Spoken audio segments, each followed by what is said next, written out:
Hello everyone and welcome to another vlog. Today, as you can see, I'm in a forest that it's completely immersed in the colors of autumn, and we are going to a lake in order to photograph the surface of the lake and the surrounding forest and also the reflection. The long road from the lake up to the cars, and it's an area that it's famous for having bears. After the sunset they are coming to the trash cans, and it's a sure thing.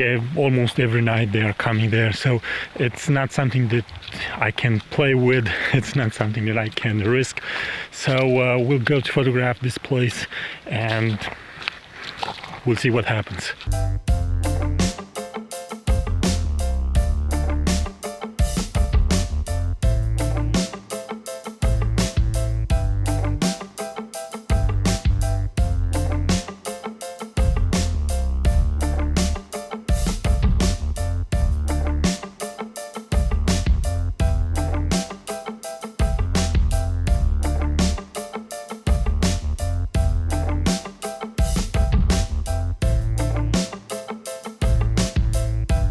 I reached the lake and the light is pretty good at the moment.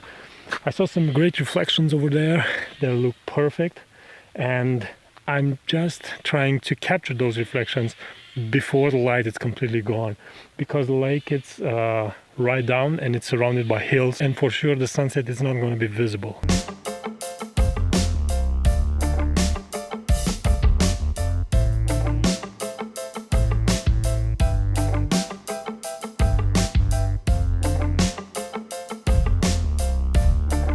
As I told you, right now I'm concentrating on photographing reflections. The first thing that I did was to use a wide lens with a 3D stop filter to capture the water, the reflection, and even the sky.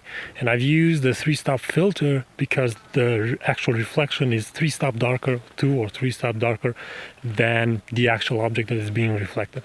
Then I moved to the telephoto lens, and this is another way to capture it, because you can concentrate only on the actual reflection, or you can concentrate on the object that is being reflected plus its reflection. But if you search for different groups of trees in this case, it can create an interesting example like a sound wave or something similar like this.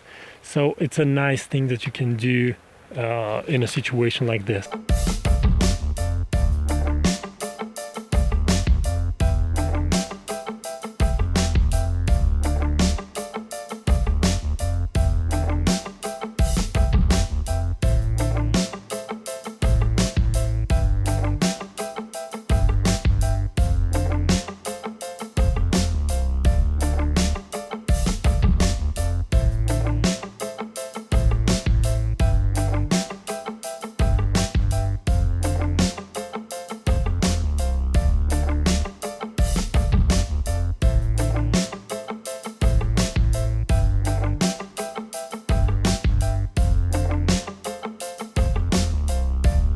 After the initial shot where I took advantage of the reflections, as you can see right now there are none reflection, only that tree over there offers something interesting, mainly because the light is gone.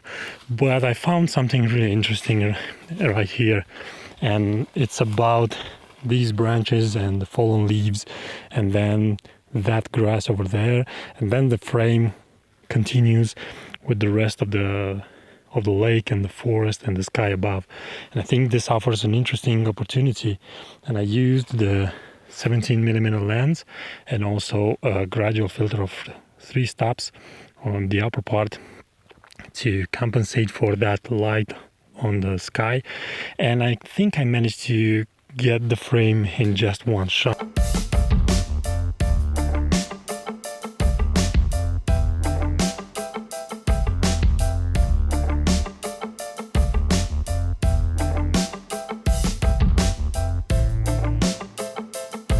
It's time now to move on and to photograph inside the forest, because the forest that it's around the lake, it looks pretty good, and I think it's worth photographing it.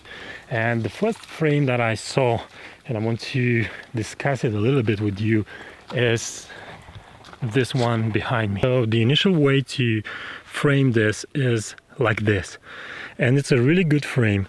The problem is that with a really wide angle you will have overexposed areas over here, and you can't get rid of them. But you can do something really cool, and you can move just a little bit. Let me just show you. And then the road that leads into the forest. And the best thing in this situation is that you have the entire area in a even light.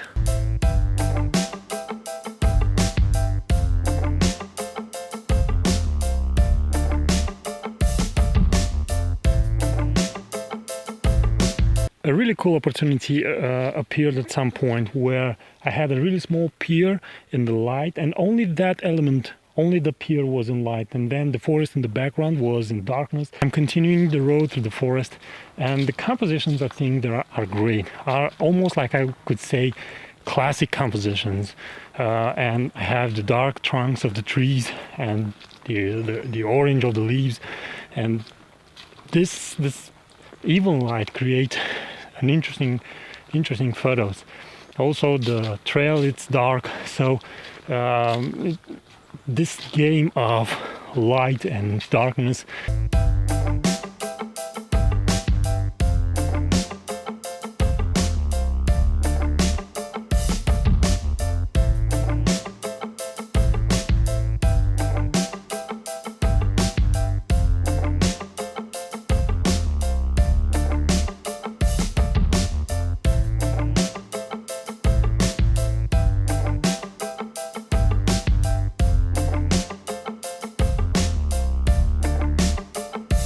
So this was it for today, and I hope you like this vlog. I hope that you find the information useful, and if you're new here, you'll subscribe to this YouTube channel for more similar videos like this. Until next time, keep on photographing, is the only way you can get better. Thanks for watching, and bye bye.